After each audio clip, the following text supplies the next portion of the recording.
All right, now it's time to take a look at stories making headlines on the front page of Nigeria newspapers.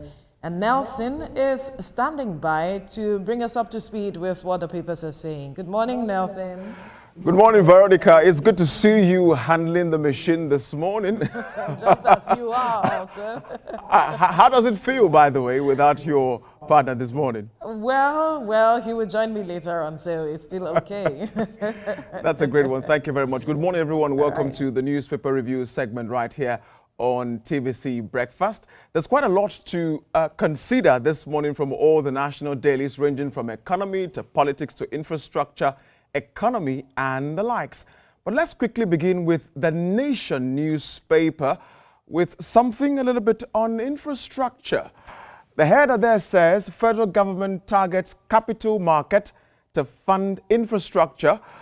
This will be considering road, rail, education, health, IT sectors to benefit as IFC team and ICRC to work out modalities. Quite a lot to consider, and so it's important that the industry or the agents involved would sit down to dissect who gets what.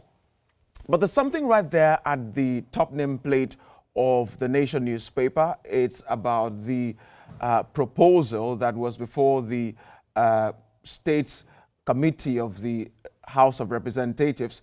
This is quoting the Deputy Senate President. He says, why proposal of 31 new states is not likely to succeed. Remember, this was making the rounds last week, and we took it here on Friday. But the Deputy Senate is saying it may not just sail through. Well, we wait to see what will become of that. And tax reform will spark economic rivalry among states, says the Minister of Information, Mohammed Idris. But that will be it for the Nation as I take you straight to the Silent Times newspaper. Something again right here to look at. I have proved Benani defeated Finteri in Adamawa. Dismissed REC. Who to insist again? This is on politics. Remember the debacle between the governor of Adamawa State and which of the PDP and the APC candidate Benani, who the dismissed REC. Remember the brouhaha that happened during the election time, and the dismissed REC is saying the APC candidate won. Well, not a lot to be said about that. Says his sack did not bother him, but the media trial did. It says he holds copy of the Holy Quran to confirm his statements while speaking to journalists. Well, that is that for that. But there's something on the top nameplate of the Silent Times. Federal government gives civil servants February 17 deadline to comply with IPPIS verification. A conversation that is involving all civil servants across board. Well, everyone has to get on it if you want to be paid. Police detained 10-year-old for allegedly defiling 3-year-old girl in Akwa Ibom. This is a very sad story. I don't know how this keeps happening among persons, but we hope one day everyone would realize that we are humans and you cannot do such inhumane acts on other human beings. But the Nation, the Punch newspaper is the next to consider this morning, and this is on minimum wage. Look at this, 70,000 minimum wage, states salaries rise by 90% to 3.8 trillion. 27 states depend on federal allocation to pay salaries, plan 6.259 trillion IGR. The conversation here is saying if we go with this 70%, that is what will come out from the allocation we're getting from the federal government. And so can we pay this? But Nigerians are saying even the 70,000, can it foot the bills we have? Look at the tariff hike in electricity, in telecommunication, in fuel and other areas. A conversation we need to keep looking at until we make sure all Nigerians are satisfied across board. All right, the national economy is our next paper this morning. And this again is on finance, but this time around the local government. Local government financial autonomy faces another setback as states continue to receive allocations while local governments fail to prove audited accounts. One of the criteria for the local government autonomy, which would make money move from the federal government straight to the local government, is that all local government needs to provide audited accounts just to ensure that you all are able to handle this money that is going to come to you. But look at this. The local government are the one holding the bulk right now because they are not yet given the audited account. So who do we hold responsible? States or the local government? Is yet for us to look at that. Let's quickly run to the Daily Independent this morning. Something right here to consider again. The headline here says, report predicts price stabilization amid record high food inflation. Okay. I hope this is something that we are working on to ensure that everyone gets their fair share of what is theirs. And at the bottom of the Daily Independent right here, we see NECA offers panacea to unemployment crisis, trying to offer some kind of a solution to help out with the unemployment crisis. Nigeria-Israel MOOL Joint Commission dialogue as minister seeks support in tackling food insecurity. Well, trying to help us out one way or the other. PDP crisis, any member who disobeys BOT will be thrown out. This is quoting the PDP chieftain, Bode George. Well,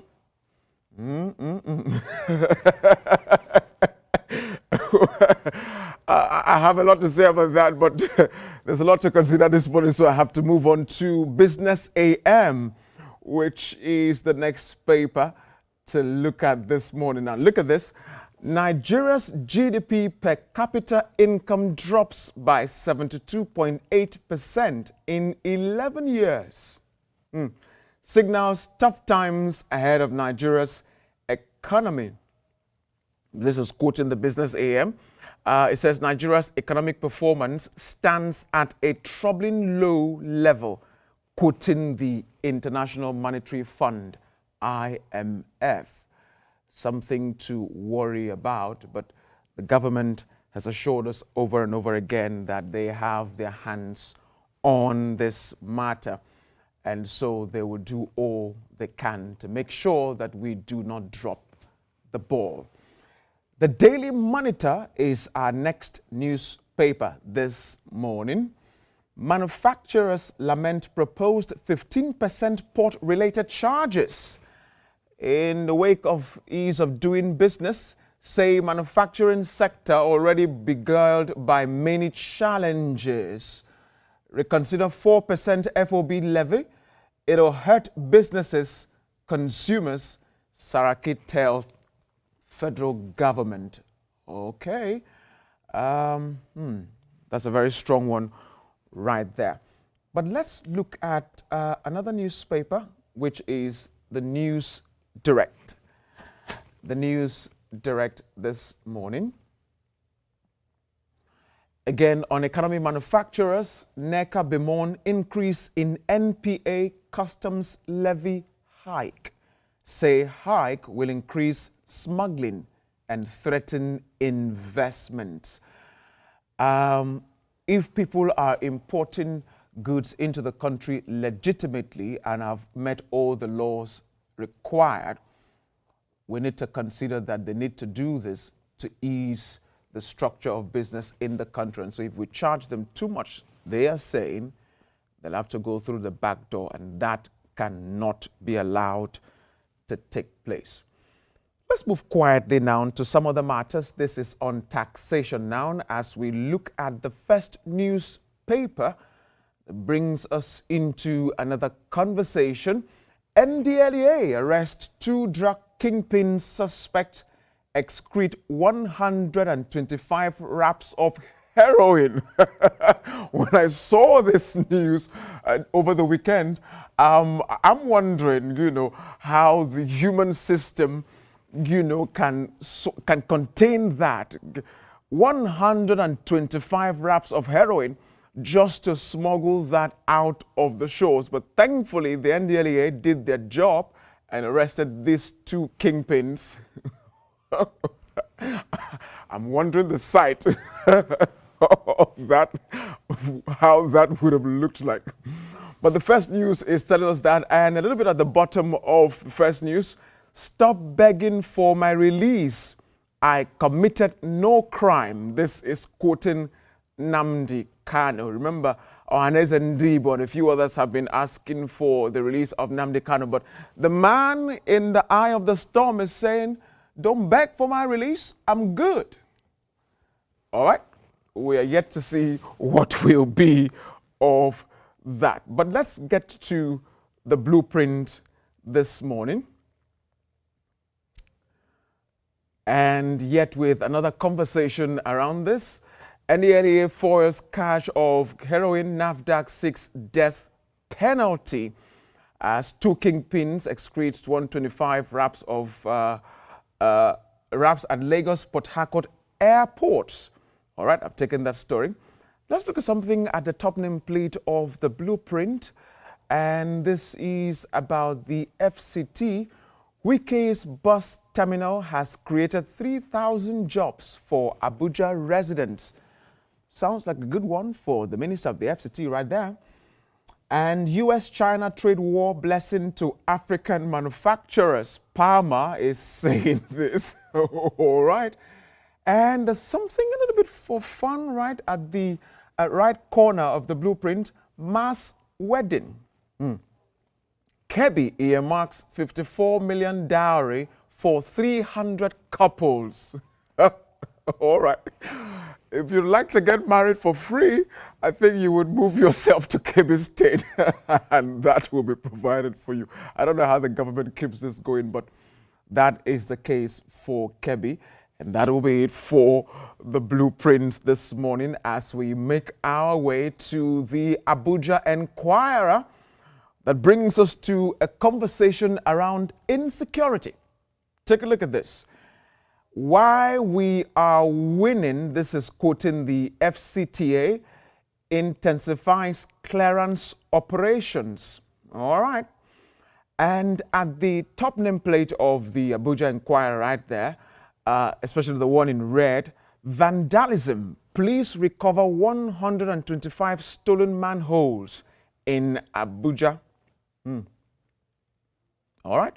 And Remita begins 2025 UTME e-pin sales. So for everyone who is ready to write the UTME exams, the forms are now out. So get yours and enroll so you can write the exams. That will be it for the Abuja Enquirer. Let's get quickly to the Hope newspaper. Again, on insecurity, gunmen abduct 2 agri-college students in Akure, grab them inside farm while serving as laborers to survive. This is very worrisome. And guess what? The kidnappers are demanding 15 million naira as ransom for these 2 students, people who were on a farm trying to put food on their table and pay their bills one way or the other legitimately, are kidnapped from a farm, and now you're demanding for 15 million naira. That is not a way to go at all. And I believe the police and all the government agencies involved have swung into action to nip this in the bud. Quite a very sad one right there. And Ondo State Contributory Health Commission commences enrollment of 18,000 vulnerable persons. All right, I think that will be where we'd let it off for the Hope newspaper. And the Platform Times is the next paper to consider this morning, and this time around on SARS. You all remember the story? SARS not back in operation, says Force PRO. Remember, there was some WhatsApp messages and some, messages online that went around saying that the SARS has been reformed to come back into the society to do something else. But the Force PRO is assuring Nigerians SARS not back in operations. And so Nigerians, we can go to sleep. All right, something at the bottom of the platform Times right there. Legal battle escalates over laughing over your stool as Prince Oade challenges appointment. There's still some controversy and some, arguments going on over that. But we'll be watching that story to tell you what happens as it unfolds while we make our way to the Leadership newspaper, which is our next paper this morning. And the Leadership is reporting on health. Look at this. 3 months after, expectant mothers yet to access free cesarean section. Okay, Nigeria records 1,047 maternal deaths per 100,000 live births. Still something to be worried over here. We have MOU with 20 tertiary hospitals, quoting the National Insurance Health Authority, awaits list of referral hospitals from states. And UATH says no patient has met criteria. Before you can go through the cesarean section to give birth, there has to be some medical criterion you need to meet before doctors can say that is going to be done on you. But that will be it for the Leadership newspaper as we make our way to this Nigeria newspaper this morning. And this Nigeria is reporting something else right here. This is on repatriation. And we know this story has been going on for a while. Now, deportation, $20 billion U.S. Nigeria diaspora remittances at risk.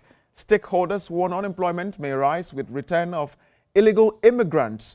Urge federal government to improve on infrastructure, health, education, and push for industrialization to create jobs. Of course, something to be considered over and over again. And something else right here still on this Nigeria. Abuja has terminals construction Abuja bus terminal construction generates 3,000. I took this a bit earlier on a newspaper, giving some kudos to the Minister of the FCT right there. And budget increase can lead to inflation, exchange rate volatility. Financial experts are saying this. And something I want to take on this Nigeria, at the bottom of this Nigeria right there. Vehicles, shops destroyed in Niger gas explosion as business owners count losses. Another sad story. Right here. We're seeing a continuity of, gas explosion these days. I don't understand why this keeps happening, but we need to be more conscious of our health, people, and the safety of others while we ride on the major highways.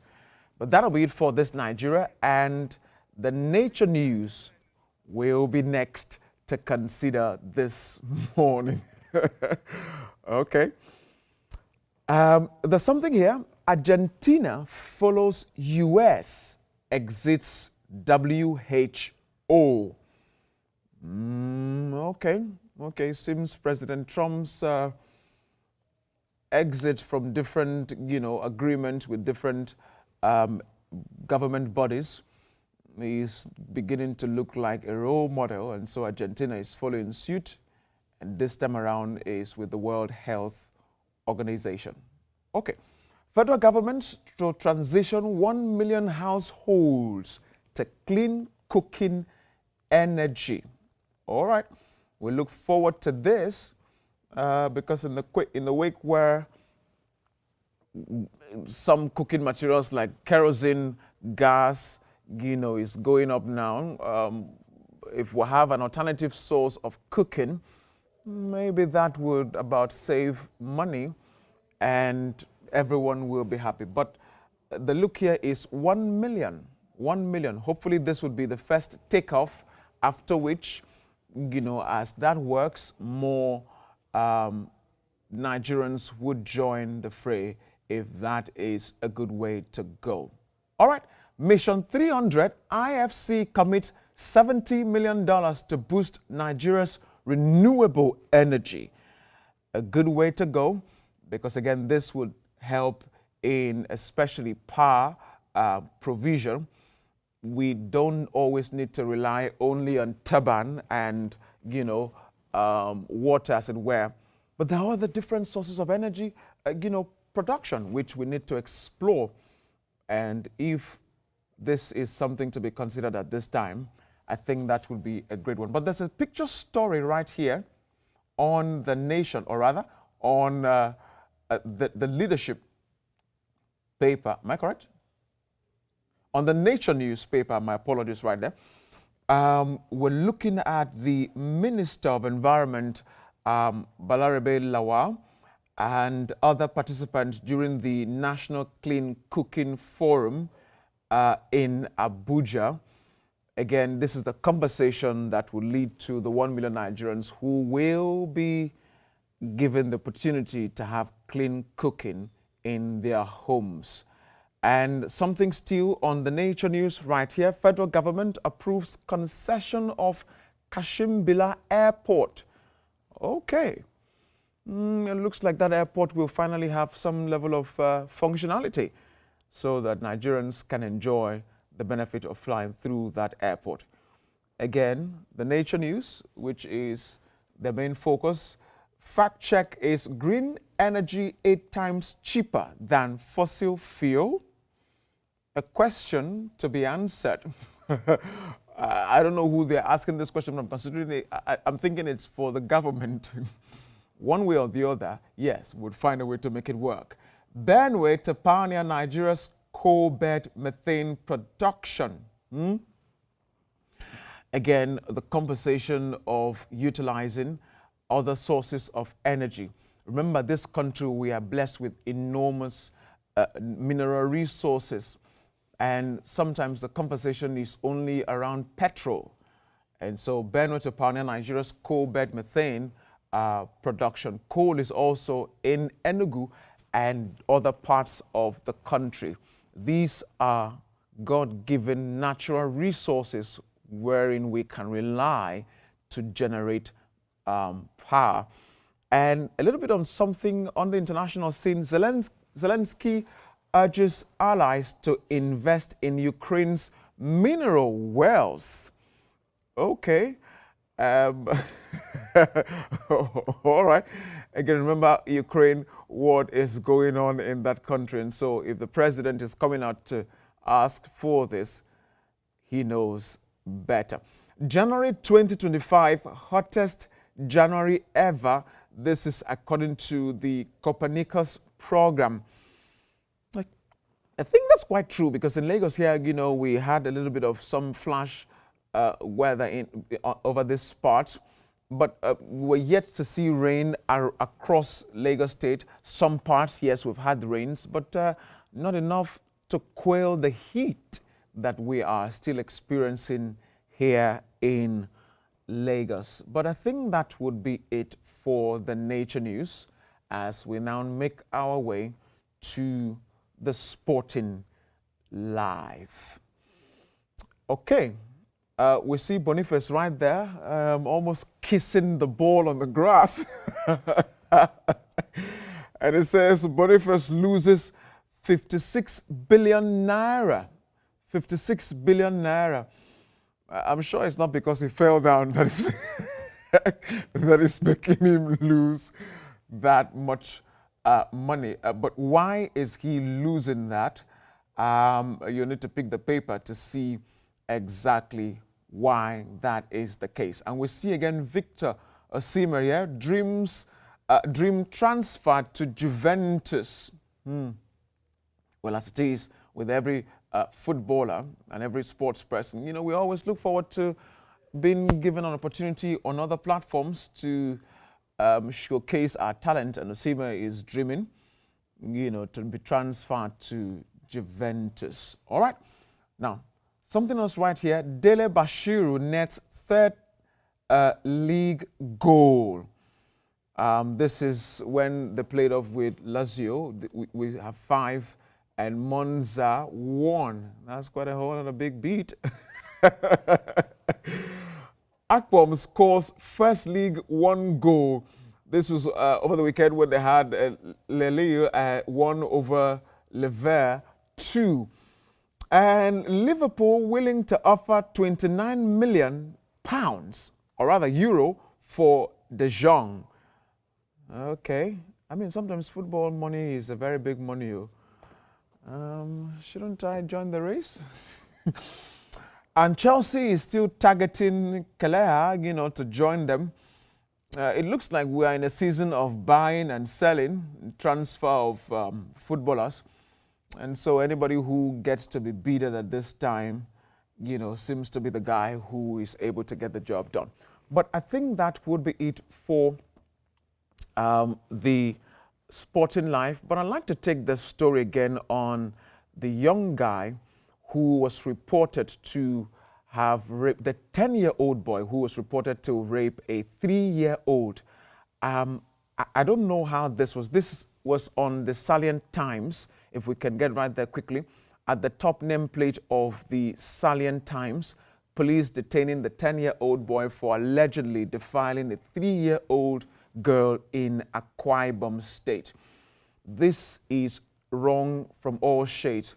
First of all, the boy is 10 years old. You're not even anywhere yet. How did he get to the point of defiling a 3-year-old child? I mean, this is really bad. And Veronica, this is where I'd let the ball to you and ask you this. How did we get it wrong as guardians and parents to the point that a 10-year-old child, because he's a child, would have the audacity and boldness to defile a 3-year-old? Again, this is allegedly, but the case is now with the police. But Vero, how did we go wrong on this one? These kinds of things happen despite several cases that had happened before and how we try to address it. It goes to show that deep down psychologically there are challenges that we need to address. For some people, mental health state, and for others there are other reasons, diabolical, some say. But whichever way, our society needs to address these issues head on, and we need to stop protecting these persons who are defiling these young people one way or the other, unfortunately. But Ibrahim Shita is here. He has joined me now. Oh. I guess he has a perspective to this matter as well, Ibrahim. Yes, absolutely, Ibrahim. You've said it all, well, but I guess because of our time, I may not be able to really talk more on this because I know it's an ongoing conversation, but it's so sad to hear people, do this. But I believe that the security agencies will be on top of their game. Yeah. Absolutely. Thank you, Nelson, for bringing us up to speed. Nelson, good to see you. Ibrahim, good morning to you. Thank you, guys. All right. Now, coming up next on TVC Breakfast, after the break, we will discuss ways to tackle the recent trends of tanker explosions in Nigeria.